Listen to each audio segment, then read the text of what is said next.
কড়ার মধ্যে যদি ধনে, জিরে আর একটু মৌরি আর একটা শুকনো লঙ্কা ভেজে নেওয়া যায়, ভেজে নিয়ে যদি গুঁড়িয়ে নেওয়া যায়, ঠিক এইভাবে যদি গুঁড়ো করে নেওয়া যায়, তারপরে এখানে 200 গ্রাম আমলা মানে আমলকি যদি এইভাবে সেদ্ধ করে নিয়ে 2-3টে সিটি দিলেই এরকম সেদ্ধ হয়ে যাবে, এরকম দানাগুলো বের করে নেওয়া যায় আমলকিগুলো থেকে। তো এইভাবে ঠিক পেস্ট করে নিয়ে আর একটা কড়াইয়ের মধ্যে যদি দিয়ে দেওয়া যায়, তারপর এটার মধ্যে ঠিক 180 গ্রাম মতন যদি গুড় মিশিয়ে দেওয়া যায়, তারপর এটার মধ্যে একটু বিট নুন, একটু চাট মশলা,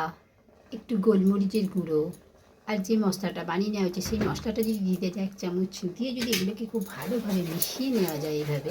তারপর 1 টেবিল স্পুন কর্নফ্লাওয়ার যদি 1 টেবিল স্পুন জল দিয়ে মিশিয়ে এইভাবে দিয়ে দেওয়া যায়, দিয়ে যদি এটাকেও দিয়ে ভালোভাবে মিশিয়ে নেওয়া যায়, ঠিক যখন এইভাবে প্যানটা ছাড়তে শুরু করে দেবে তখনই আমরা যদি এইভাবে একটা কেক টিনের মধ্যে এইভাবে দিয়ে এটাকে সেট করে দেওয়া যায় ঠিক এই সময়তে, তারপর যদি এটাকে এইভাবে ঠিক সমান করে করে নিয়ে আর ঠান্ডা করে নেওয়া যায়, তারপর ঠিক এরকমভাবে নিয়ে তারপর যদি এটাকে ছুরি দিয়ে এইভাবে পিস করে নেওয়া যায়, তারপর যদি ঠিক এরকম পিস করে করে করে নেওয়া যায়,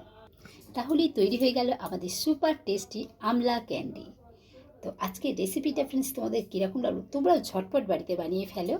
আর লাইক শেয়ার কমেন্ট করতে কিন্তু অবশ্যই ভুলবে না ফ্রেন্ডস। আর এর মধ্যে এবার আমরা একটু চিনির গুঁড়ো দিয়ে ভালোভাবে এগুলোকে কোট করে রেখে দিতে পারবো প্রায় মাসখানে।